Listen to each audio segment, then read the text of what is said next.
Oh, it's a little different than Sunday Mass, sitting on the other side. My boys made me promise not to embarrass them, so hopefully you guys that know them can shoot them a text and tell them I did okay. I was actually at a concert this weekend, and another Jesuit father said that they're scrapping to find people at the end, so that's why I'm here. I'd like to think that I'm like Jamie Arnold coming in the top of the seventh to close out a game, but nonetheless, here I am, and I appreciate everybody. Thank you all so much. As Nick said, my name is Seth Ravenna, and I'm a parent of Seth Jr. and Kai. I'm honored to be speaking here today to you young men, and would like to thank Nick, Coach Schick, and Father Hermes for allowing me to present here today or talk today. As I was thinking of what I was going to say, so many memories and thoughts went through my mind, back to my own childhood, and of course how quickly my own boys grew up and graduated from Jesuit High School. I moved to Clearwater from Vermont in the 80s and enrolled in Clearwater High School the week before school started. Not knowing a soul, it was terrifying.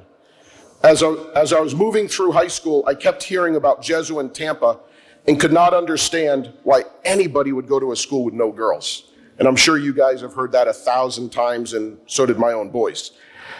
We played a basketball game my junior year against Jesuit at the Palace, and true to Coach Goldman, they beat us pretty good. But it was at that point that I noticed something a little bit different about the student body. It just seemed different than what I was experiencing at Clearwater High. How they acted, how they interacted with each other, how they interacted with parents. I went on to graduate and attend Florida State. Once there, I joined a fraternity and got to meet several Jesuit alums. These guys were the coolest guys in the room, polished, confident, and working a room like I had never seen before. As my 4 years passed at FSU, I got to see the Tiger alumni hang out with each other no matter what fraternity they were in. I have told people a million times, it was like they were a fraternity within a fraternity. There was a bond there that was not going to be broken regardless of what fraternity or what friend group they had. Once I graduated, I came back to Tampa to start my career and of course met many more Jesuits. The one thing that had always resonated with me was how prepared Jesuits were to take on the world and how close they were as a brotherhood. If I had mentioned something to a friend like I need tickets to something or I want to go to something, it was always them saying, let me ask my brother that I went to Jesuit with. It wasn't about a coworker. It wasn't about who I went to college with. It was always about who I went to Jesuit with. Fast forward to when I had the boys. My wife Ileana made it clear that her boys were going to go to Jesuit High School. I, of course, did not push back. I would have worked 5 jobs to make sure that the boys were able to sit where you guys are sitting. I often say, if I'd have known how amazing this institution was, I'd have had 10 more boys so they all could go through here. Both boys attended St. Lawrence down the street for the hopes that it'd give them a little bit of advantage of getting into Jesuit. I will tell you, outside of getting married and having the boys, their acceptance into Jesuit was the best day of my life. I knew I had succeeded as a father, giving them the best chance to grow as men, but more importantly, men for others. I thought I knew Jesuit before the boys got in, but that was far from the truth. The way the school is set up to bond the boys as they grow into young men, the challenges of the academics and athletics was more than I could have ever imagined. I remember when Mr. Matesic gave us our tour, I was looking around at all these grown men walking campus and was nerving that my little peanut heads were going to be out of their league. He calmed us and let us know that every parent has the same concern when they see the seniors compared to the freshmen. It reminded me of a verse that was instilled at me at my fraternity, but lives every single day here at Jesuit. Corinthians 13:11. When I was a child, I talked like a child. I thought like a child. I reasoned like a child. When I became a man, I put the ways of childhood behind me.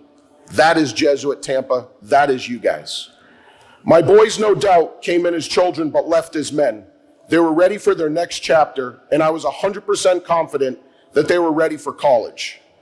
Both boys excelled at sports here at Jesuit, were leaders with little Seth being head of peer ministry and Kai being prefect in Augmen, on top of the clubs, the AP courses, and the heavy course load that they took. I knew they were ready.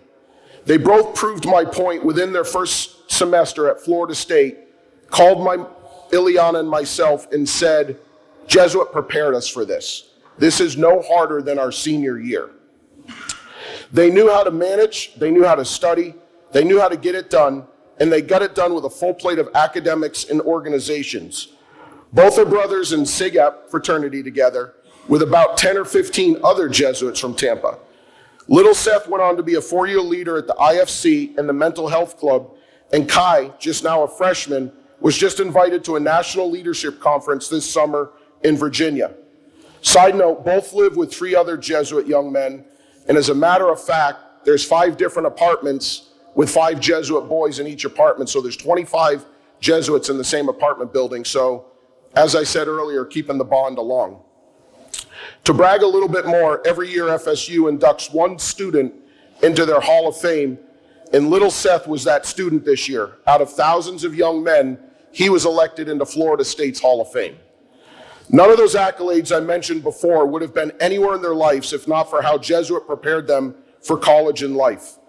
I also have been working over the past 10 years trying to make a difference within Jesuit, jumping into as many areas as possible to volunteer my time.